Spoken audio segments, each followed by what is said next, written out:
Ka gra që i shohin burrat si tërheqës, të këndshëm dhe të parashikueshëm dhe pastaj je ti. Ti që ecën me atë dritë të heshtur që askush nuk mund ta imitoj. Ti që nuk përshtatesh në asnjë formë, sepse kur nuk i ke përkitur një të tillë. Që në shikimin e parë, prania jote trazojnë diçka brenda tyre, diçka që nuk mund ta emërtojnë, por që e ndjejnë nën lëkurë si një dridhje e lashtë. Carl Jung thoshte se ajo që nuk e kuptojmë na përballë me atë që fshehim, dhe ti nuk je kërcënim sepse je e distancuar apo intensive. Je kërcënim sepse shpirti yt nuk mund të zbutet, sepse përpara teje egoja mashkullore humbet skenarin e saj, mburojën e saj, fasadën e saj. Ai nuk mund të impresionojë me atë që mendon se është, sepse ti nuk e dëshiron pjedestalin e tij. Nuk mund të ngatëroj me heshtje të llogaritura, sepse ti ke mësuar ta dëgjosh frymën tënde në heshtje. Nuk mund të pushtoj, sepse kur nuk ke luftuar për vështrimin e tij. Ajo që ai e quan mister, në të vërtetë është liria jote. Kjo mënyrë e jotja për të ekzistuar pa kërkuar leje, pa kërkuar duartrokitje thjesht duke qenë. Ti ishe tashmë e plot para se ai të mbërrinte. Nuk pret të përzgjidhesh. Ti je ajo që zgjedh dhe kjo përmbysje e vogël, kaq e thjeshtë, kaq natyrale, çarmatos botë të tëra brenda ti. Ajo shkatëron skenarin emocional që gjithmonë ka funksionuar me gra të tjera, por jo me ty. Sepse çfarë bën një burr kur gruaja përballë ti nuk ka nevojë për joshjen e tij, për truket e tij, për lojën e tij, si luhet me dikë që nuk luan. Pikërisht aty lind frika e tij, jo frika prej teje, por frika nga ajo që prania jote ndriçon brenda ti, rënien e pashmangshme të maskës së tij. Ti e lë atë pa strategji, pa justifikime, pa një cep ku të fsheh pasigurinë e tij. Prandaj ai nuk di nëse duhet të afrohet apo të ikë, sepse nëse afrohet duhet të tregojë vërtet veten, dhe nëse largohet duhet të pranojë se diçka tek ti e ka prekur më thellë se sa ai mund ta përballojë. Pa e kuptuar si apo pse ky është arsyeja e thellë, e heshtur, pothuajse e fshehtë, pse ti e frikson atë. Ekziston një forcë e heshtur tek gruaja që thjesht ekziston, ajo që nuk e ul shikimin për t'u përkitur dhe nuk e përshtat shpirtin për të pëlqyer. Një liri e tillë nxjerr në pasiguritë e çdo burri që e ka kaluar jetën i rrethuar nga admirim i lehtë dhe duartrokitje të lira. Shumicën e burrave nuk i frikson një grua e sigurt në vetvete. I frikson një grua që nuk ka nevojë për miratimin e askujt sepse janë mësuar të jenë në qendër të skenës emocionale, të festuar, të dëshiruar, të pranuar, sikur vlera e tyre të varej nga sa shikime drejtohen drejt tyre. Por ti nuk merr pjesë në këtë lojë, dhe pikërisht aty, në atë pikë, fillon çarja në botën e tij të brendshme. Sipas Carl Jung, egoja duhet të ushqehet për të mos u zbehur. Kur një grua e idealizon, ai ndihet i rëndësishëm. Kur një grua ka nevojë për të, ai ndihet i fortë. Kur një grua përpiqet ta impresionojë, ai ndihet superior. Por kur shfaqet një grua si ti, një grua që nuk ndjek asnjërin prej këtyre, egoja e tij humbet ushqimin, trukun, iluzionin. Sepse ti nuk e bën atë të ndihet i veçantë vetëm me praninë tënde.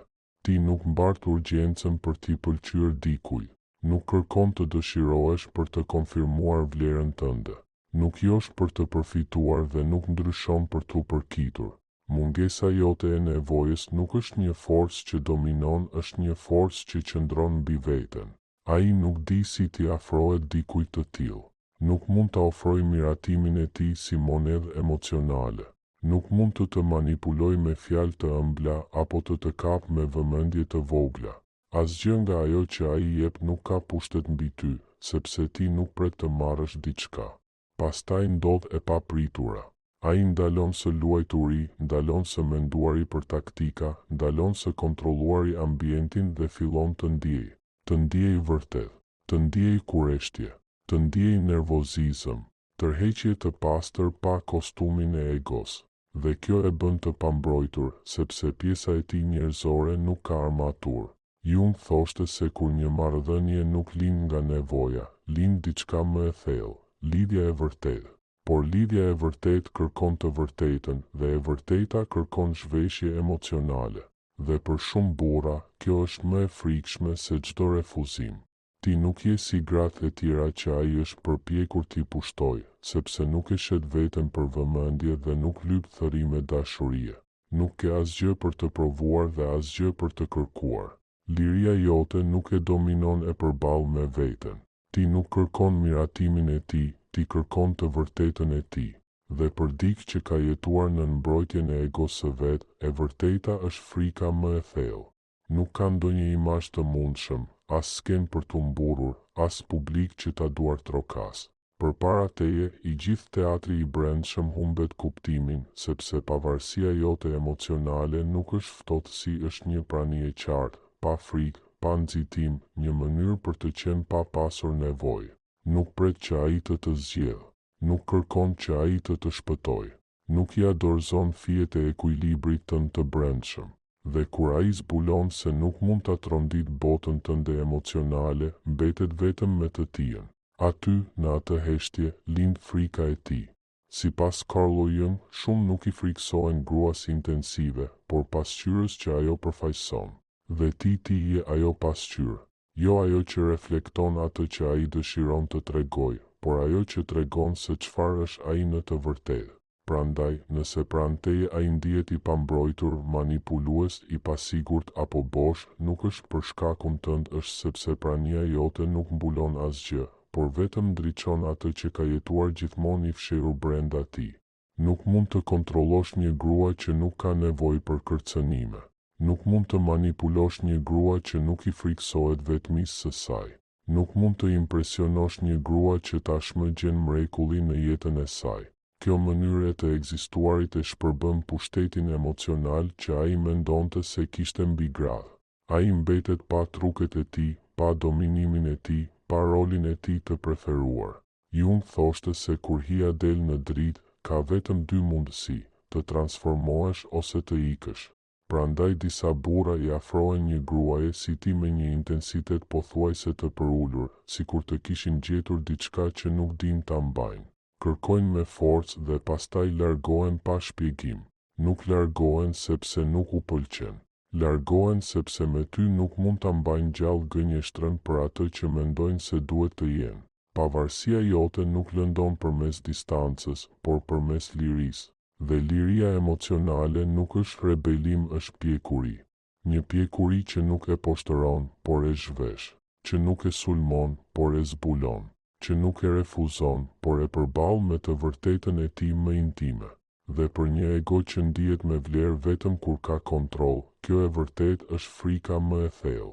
Ka diçka tek ti që nuk mund të mësohet, të shtiret apo të imitohet. Një thellësi e butë, femërore, që nuk kërkon vëmendje, por detyron drejt së vërtetës. Sepse një grua si ti nuk lë përshtypje përmes asaj që tregon, por përmes asaj që sheh. Shumica e njerëzve kërkojnë të dashurohen duke treguar maskën e tyre më të ndritshme. Zmadhojnë virtytet, fshehin plagët, zbukurojnë frikërat, sikur dashuria të ishte një sken ku të gjithë luajnë për t'u duar trokitur. Por jo ti. Nuk ke nevojë të luash një rol për t'u ndier e denjë. Nuk je prezantim, je prani.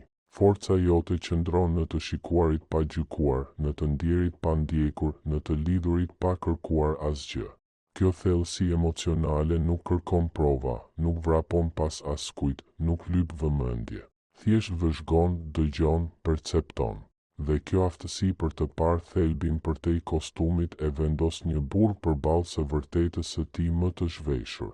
Me ty ai nuk mund të inskenoj, nuk mund të jetë dikush tjetër, mund të jetë vetëm vetja. Dhe për një ego të mësuar të fshihet pas roleve, kjo ndihet si të qëndrosh në një dritë që nuk fal asgjë. Sipas Jung, shpirti nuk kërkon joshje, kërkon autenticitet. Dhe ti mishëron këtë autenticitet radikal, pa zhurmë, pa fjalime të mëdha, pa fjalë të zgjedhura. E mishëron thjesht përmes pranisë sate, me atë ndershmëri të heshtur që mbetet kur gjithçka artificiale shpërbëhet. Ndërsa të tjerët përpiqen të pëlqejnë, ti kërkon të vërtetën. Ndërsa të tjerët luftojnë për t'u zgjedhur, ti vendos kujt i lejon të hyjë në botën tënde emocionale. Dhe kjo zgjedhje, e bërë nga qetësia jote dhe jo nga mungesa, e nxjerr atë nga ekuilibri. sepse thellësia jote nuk kërkon përsosmëri, kërkon prani. Nuk do prova të egzageruara, do koherencë. Nuk ka nevojë për premtime madhështore, vetëm për përputhje të brendshme. Kur ti lidhesh nga kjo e vërtet që vjen nga brenda, e fton atë, pa thënë asnjë fjalë, të lëshoj edhe mbrojtjet e tij. Dhe pikërisht aty shfaqet frika e tij më intime. A mund të tregoj vërtet veten pa humbur vlerën e tij?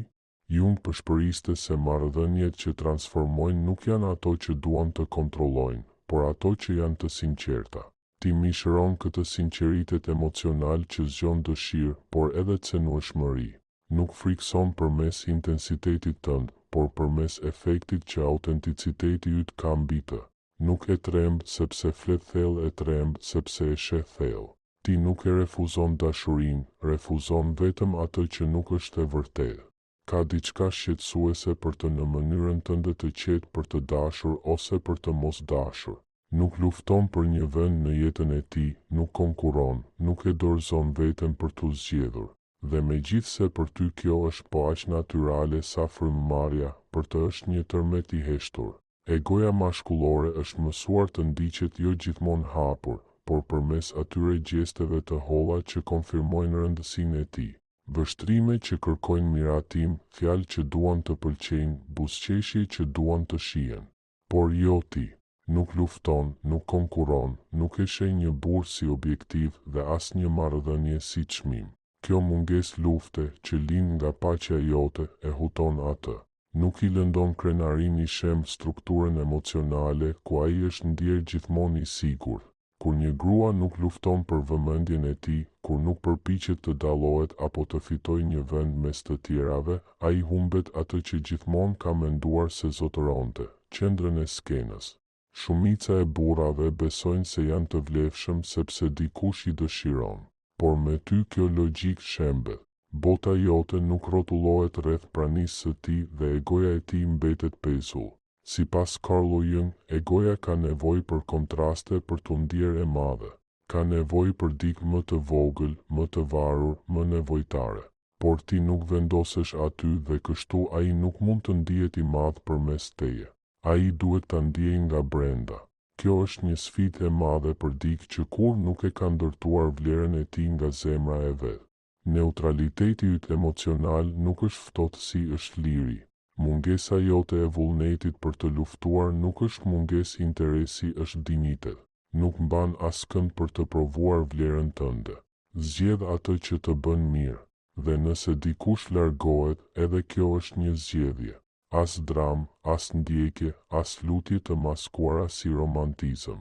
Ajo që për ty është arsye e shëndosh, për të ndihet si një gjykim i heshtur. Nëse do të qëndrosh, je i vërtetë. Nëse jo, je i lirë të largohesh. Dhe kjo liri paradoksale, e ndritshme, bëhet një pasqyrë e frikshme. Sepse nëse nuk e mban, ai mbetet përballë dëshirës së vet. Nëse qëndron, nuk do të jetë nga zakoni. Nëse të zgjedh, nuk do të jetë nga nevoja. Nëse të dëshiron, nuk do të jetë nga mungesa. Do të jetë sepse ai e do vërtet. Dhe kjo vërtet kërkon një ndershmëri emocionale që ai nuk e di nëse mund ta mbajë. Prandaj nuk është interesi yt që e bën të pasigurt, është fakti që ti nuk këmbën ngul. Ai nuk ka frikë se do ta refuzosh. Ka frikë të zbuloj se mund të jetosh mrekullisht edhe pa të. Dhe përballë një gruaje që nuk lufton për ta fituar, atij i mbeten vetëm dy rrugë, të shfaqet autentik ose të largohet. Dhe për një ego të mësuar të dëshirohet, kjo është një rënje e lirë pa rrjedhë.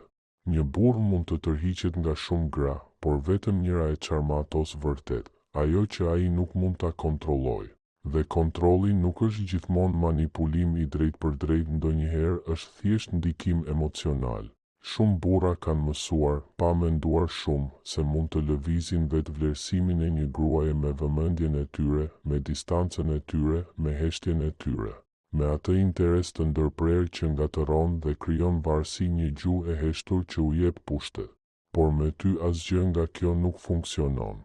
Nuk të iriton kur ai shkruan. Nuk të thyen kur ai hesht. Nuk të bën të fiksuar fakti që të shikon. Nuk të prek kur ai zhduket. Ai nuk mund t'i lëviz ndjenjat e tua sikur shpirti yt të kishte një çelës të jashtëm, sepse ti nuk vepron nga mungesa.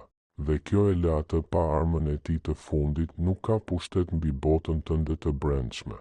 Sipas Jung, pushteti i vërtet emocional nuk qëndron në ndikimin e dikujt, por në të pasurit e një jete të brendshme aq të fortë sa asgjë e jashtme nuk mund ta trondijë. Dhe ti mishëron këtë forcë të heshtur. Nuk ke nevojë që një burr të zgjedh për t'u ndier e plotë.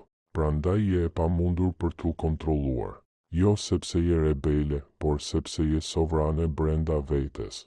Ai nuk mund të friksoj me heshtjen e tij nëse ti je në paqe me veten. Nuk mund të bëj të ndihesh e pasigurt nëse vlera jote nuk varet nga të qenit e dëshiruar. Nuk mund të përdor strategjinë e zhdukjes nëse ti nuk vepron nga varësia emocionale. Dhe atëherë lind diçka e re për të, diçka me të cilën kurrë nuk është përballur. Nëse dëshiron të qëndroj, duhet të qëndroj pa maska, pa lojra, pa strategji. Duhet të jetë vërtet aty. Dhe kjo ndershmëri e zhveshur, kjo dorëzim pa truke, është pikërisht ajo që e frikson më shumë. Ndonjëherë, sipas Carl Jung, e vërteta nuk vjen si një rrufe, por si një përshpëritje që çarmatos. Dhe ajo përshpëritje je ti, sepse ajo që ai ka frikë nuk është forca jote, as pavarësia jote, as mënyra jote për të ecur nëpër jetë pa kërkuar leje. Ajo që e tremb është se pranë teje nuk ka maska të mundshme. Nuk ka sken ku egoja e tij mund të luaj, as cep ku të fshehë dyshimet e tij. Me ty ka vetëm të vërtetën e zhveshur dhe të ndritshme, atë që nuk pret fjalime apo heroizma, por vetëm prani të vërtetë. Dhe në këtë qartësi ai e di se është i zbuluar. E di se nëse qëndron duhet të jetë njerëzor jo perfekt, i cenueshëm jo i pathyeshëm, i qëndrueshëm jo thjesht simpatik. E di se nuk mund të pushtoj me premtime, nuk mund të mbaj me thërrime, nuk mund të kap me mister. Me ty nuk funksionon joshja e mësuar, sharmi i programuar, strategjia e përsëritur. Dhe për dikë që ka jetuar pas personazheve, kjo është më intensive se çdo refuzim. Ti nuk kërkon admirim, nuk kërkon të zgjidhesh, kërkon autenticitet. Dhe ai e di këtë. Prandaj në heshtje pyet veten nëse mund të tregoj më shumë se shkëlqimin e tij, nëse mund të jap më shumë se dëshirën e tij, nëse është i aftë të ofroj prani të vërtet atë që ti jep pa kërkuar asgjë, pa këmbëngulur, pa lypur. Atë që lind nga plotësia jote, sepse forca jote nuk qëndron në atë që ke, por në atë që nuk të duhet. Ti je ajo grua që tashmë është e plotë. Dhe një grua e plotë nuk impresionon me tepric, por me përgjegjësinë emocionale që zgjon. Sipas Carl Jung, gjërat që janë të vërteta nuk bashkojnë gjysmë shpirtra, ato bashkojnë shpirtra të plotë. Dhe ti je tashmë e plotë. Ai e ndjen këtë, edhe nëse nuk e thot, dhe kjo njohje i rëndon në gjoks. Ironia është e thjeshtë, ai nuk ka frikë të humbas. Ai ka frikë se nuk mund të mbaj. Nuk ka frikë se do ta lësh. Ka frikë të heqë dorë nga vetja nëse qëndron. Nuk ka frikë nga dashuria jote. Ka frikë nga versioni i vetes që duhet të bëhet për ta merituar atë. Dhe këtu, pikërisht këtu, shfaqet fitoria jote e heshtur. Nëse ai qëndron, do të jetë sepse ka vendosur të rritet. Dhe nëse largohet, nuk do të jetë humbje. Do të jetë prova se drita jote kërkoj një shpirt më të guximshëm. Sepse dashuria që ti ofron nuk është për këdo, është për atë që nuk ka frikë të shohë vërtet dhe të shihet vërtet.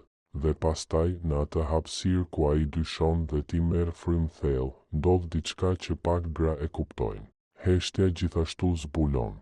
Mungesa e tij nuk është zbrazëti, është një pasqyrë, një reflektim i betejave të brendshme që ai ende nuk di t'i emërtojë.